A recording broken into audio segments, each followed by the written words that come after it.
Lesson 1, Question 10. One way we stop listening is when we start preparing a response to what the other person has just said, often immediately after they have started speaking. For example, imagine you are in a meeting with your manager, who tells you that a reorganization is coming soon, and you and your team are going to be moved under a lower-level manager. As soon as you hear that news, you stop listening and your mind goes into high gear. You start thinking of ways to convince your manager not to let that happen. You think of how much you don't like the manager you are about to be moved under, and you prepare to tell your manager that you are incompatible with the new person. You fear your career is starting a downward spiral. Meanwhile, your manager has continued talking, laying out the rationale for the decision and explaining why this is a good move for both you and your team. Unfortunately, you stopped listening, so you missed everything beyond you are going to be moved to.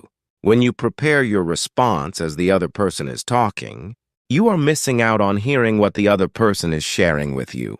Incompatible with 과 성미가 맞지 않는, 과 양립 않는 downward spiral, 계속 악화되는 상황, 라시오날의 근거. Lesson 1, Question 11. Many marketers believe that buying should be regarded as a process, whereby buyers attempt to reduce the risk of a purchase decision rather than maximizing their gain. When a person is faced with competing brands in a new product field, they feel risk, for example, uncertainty about whether the brand will work, whether they will be wasting money, whether their peer group will disagree with their choice, or whether they will feel comfortable with the purchase, etc. Successful brand marketing should therefore be concerned with understanding buyers' perceptions of risk, followed by developing and presenting the brand in such a way that buyers feel minimal risk. An example of an industry appreciating perceived risk is the pharmaceutical industry.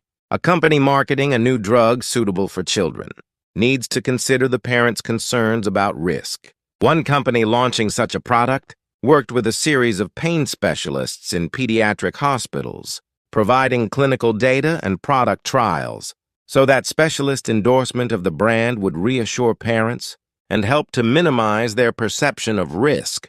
Pediatric Hospitals와 병원 endorsement 보증 추천. Lesson 1, Question 12. For the longest time, it was debated how bees computed the distance to their nectar. But we have now figured it out. The bee is actually approximating distance by measuring the amount of visual stimuli it receives on the trip. Imagine this setup. You take a paper towel tube, split it open, and paint a bunch of tiny trees all along the inside.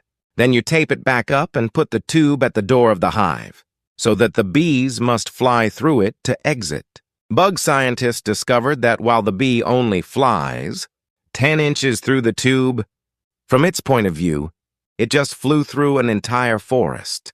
If the scientists put a nectar source right at the end of the tube, the bee would fly 10 inches to it, but go back and report that there is nectar a whole forest away.